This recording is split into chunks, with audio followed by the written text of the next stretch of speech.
4차원 공간을 상상해 본다면 그것은 마치 점이 무한히 반복되어 선이 되는 것처럼 우리의 공간, 즉 우리의 무한한 3차원 구가 무한히 반복되는 것일 것이다. 이전에 말한 많은 것들이 우리가 4차원을 시간 속에서 찾아야 한다는 점에 주목할 때 훨씬 더 명확해질 것이다. 그러면 3차원 공간에 포함되지 않는 방향으로 3차원 물체가 움직일 때 생기는 흔적으로서 4차원 물체를 간주할 수 있다는 것이 무엇을 의미하는지 분명해질 것이다. 모든 3차원 물체가 움직이는 3차원 공간에 포함되지 않는 방향, 그것은 시간의 방향이다. 모든 3차원 물체는 존재함으로써 마치 시간 속을 움직이는 것이며 그 움직임의 흔적을 시간적, 즉 4차원적 물체의 형태로 남긴다.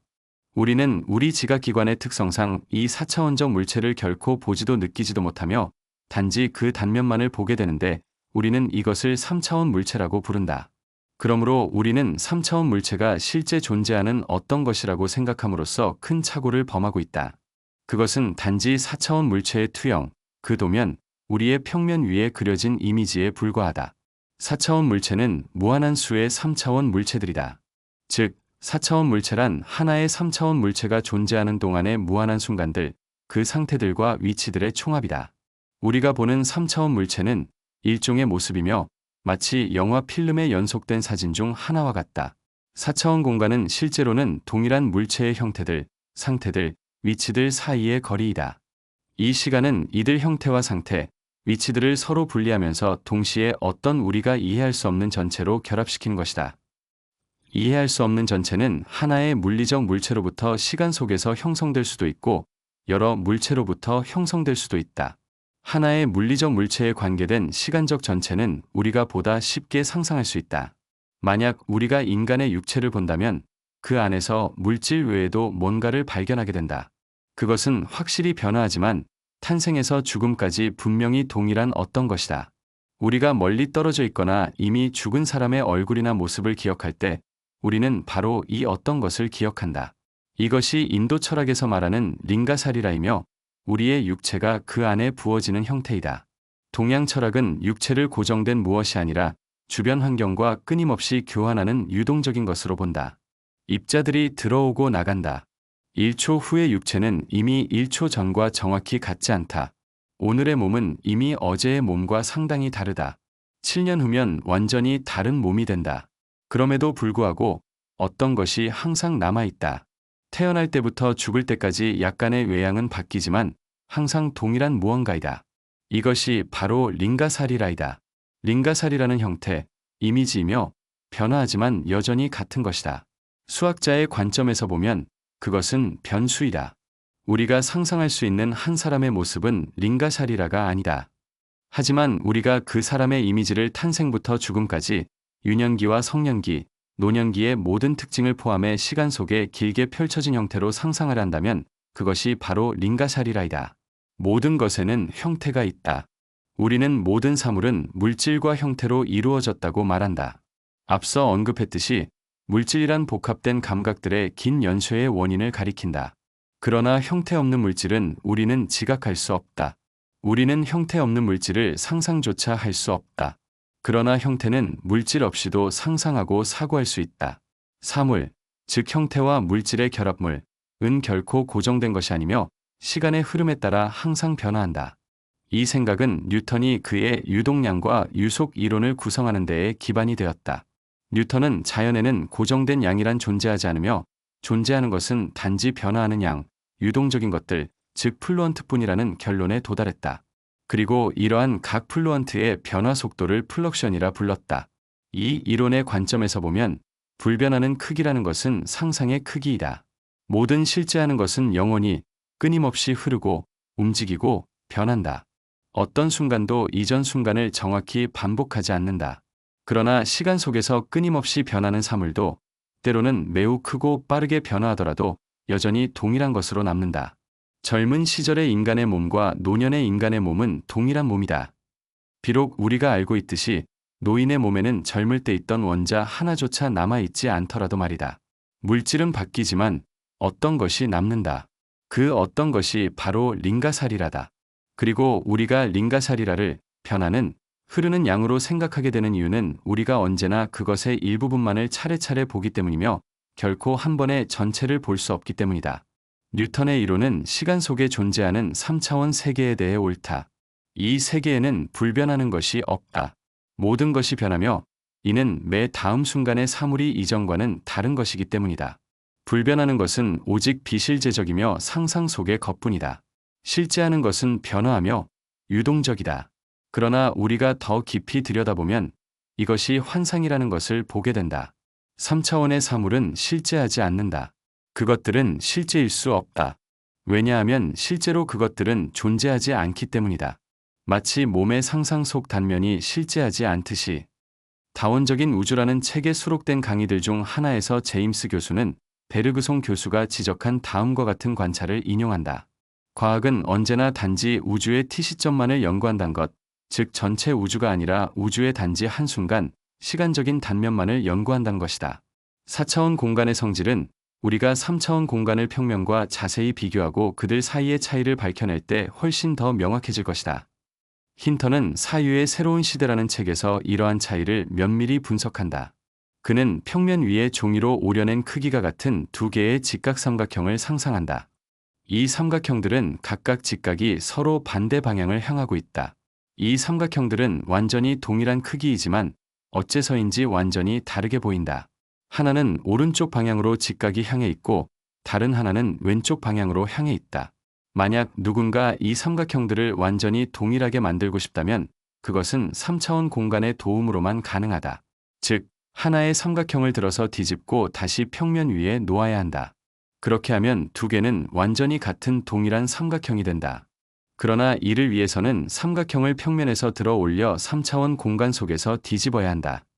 만약 삼각형을 평면 위에 그대로 둔다면 두 삼각형을 절대로 동일하게 만들 수 없다. 동시에 한 삼각형의 각도와 다른 삼각형의 각도 간의 관계를 유지할 수 없다. 단순히 회전시키면 각도의 관계가 깨진다. 우리의 세계에도 이 두 삼각형과 완전히 유사한 도형들이 존재한다.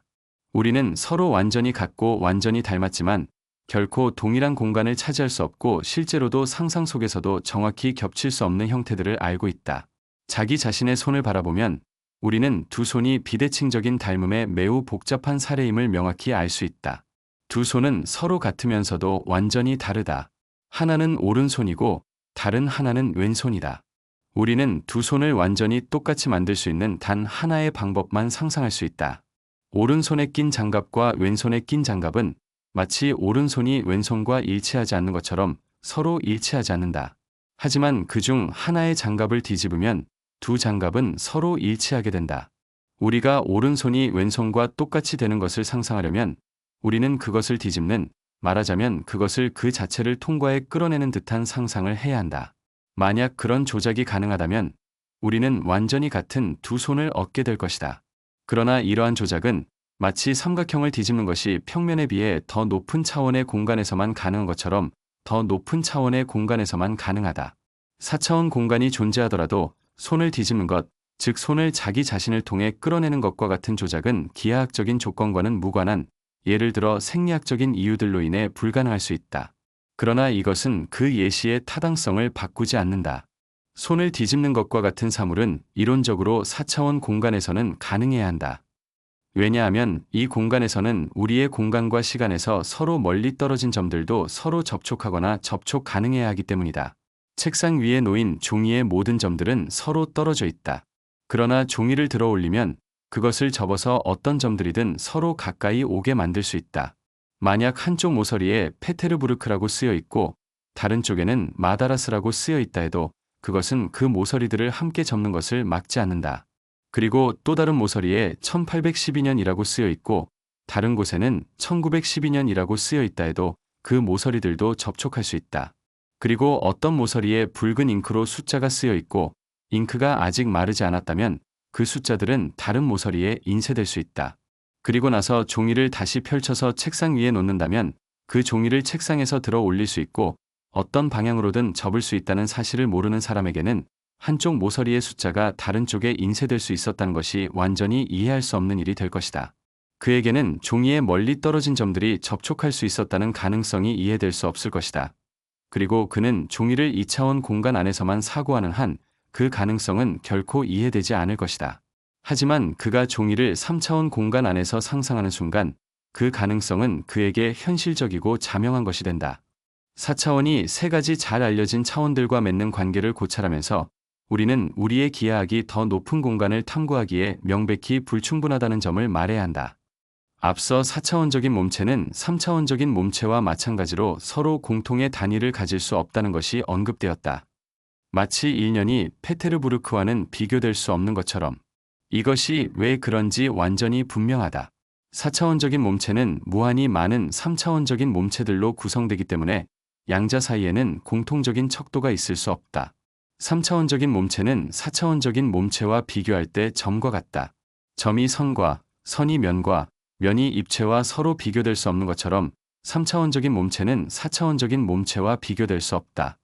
그리고 왜 3차원 기하학이 4차원 공간과 3차원 공간이 어떤 관계에 있는지를 정의하기에 부족한지도 명확해진다. 즉, 1차원의 기하학, 즉 직선 위에서 주어진 직선이 그 일부인 면의 위치를 정의할 수 없듯이 면 위에서 그 면이 한 면을 이루는 입체의 위치를 정의할 수 없듯이 3차원 기하학 안에서는 즉 3차원 공간 안에서는 4차원 공간의 위치를 정의할 수 없다. 간단히 말해서 평면기하학이 입체기하학 문제를 연구하기엔 부족한 것처럼 입체기하학은 4차원 공간에 대해 연구하기에 부족하다. 지금까지 말한 모든 것에서 도출되는 결론은 다시 반복될 수 있다. 즉, 우리 공간의 모든 점은 더 높은 공간의 선을 잘라낸 단면이며 리만이 말했듯이 물질적인 원자는 3차원 공간 속으로 들어온 4차원의 진입이다. 더 높은 차원들과 더 높은 공간의 문제에 더 가까이 다가가기 위해서는 무엇보다 먼저 더 높은 차원의 영역의 본질과 그것이 3차원의 영역과 비교하여 가지는 성질을 이해하는 것이 필요하다. 오직 그때에만 이 영역을 더 정확하게 탐구하고 그 안에서 작용하는 법칙들을 밝힐 수 있는 가능성이 나타날 것이다. 그렇다면 무엇을 이해해야 하는가? 내 생각에는 무엇보다도 여기서 문제되고 있는 것이 서로 다른 두 개의 공간적 영역이 아니라는 점을 이해해야 한다. 그리고 이 중 하나가 다른 하나의 일부를 구성하고 있다는 식의 이해도 아니라는 점을 이해해야 한다. 문제는 동일한 세계를 전혀 다르게 드러내는 두 가지 인식 방식에 관한 것이며 그 방식들에 따라 세계는 서로 완전히 다르게 나타난다는 것이다. 그 다음으로 이해해야 할 것은 우리가 알고 있는 모든 사물들이 우리가 지각하는 범주의 안에서만 존재하는 것이 아니라는 점이다. 그것들은 우리가 그것들을 받아들이지 못하거나 받아들이는 법을 알지 못하는 무한히 많은 다른 범주들 안에서도 존재한다. 그리고 우리는 먼저 사물들을 다른 범주들 속에서 사유하는 법을 배워야 하며 다음으로는 가능한 한 사물들을 다른 범주들 속에서 형상화하는 법을 익혀야 한다. 오직 그 뒤에야만 우리가 더 높은 공간에서 그것들을 지각할 수 있는 능력이 생기며 더 높은 공간 그 자체를 감각할 수 있게 된다. 혹은 어쩌면 무엇보다도 먼저 필요한 것은 우리 주변 세계에서 세 차원의 틀에 들어가지 않는 모든 것을 직접적으로 지각하는 것일지도 모른다. 그것은 시간과 공간의 범주 바깥에 존재한 것이며 그렇기 때문에 우리는 그것을 존재하지 않는 것으로 여기는데 익숙해져 있다. 일반적으로 우리는 길이, 너비, 높이라는 측정 가능한 값들로 측정될 수 있는 것만이 실제로 존재한다고 여긴다. 그러나 앞서 이미 지적되었듯이 실제로 존재하는 것의 경계를 확장하는 것이 필연적으로 요구된다. 측정 가능성은 존재의 기준으로 삼기에 너무나 조잡한 특징이다. 왜냐하면 측정 가능성 자체가 지나치게 조건적인 개념이기 때문이다. 우리는 이렇게 말할 수 있다. 즉, 더 높은 차원의 영역을 정확히 탐구하기 위해 다가가려면 아마도 먼저 직접적인 감각을 통해 측정 불가능한 것들 중 많은 것들이 실제로 존재하며 오히려 측정 가능한 것들보다 더 실제적으로 존재한다는 확신을 갖는 것이 필요하다.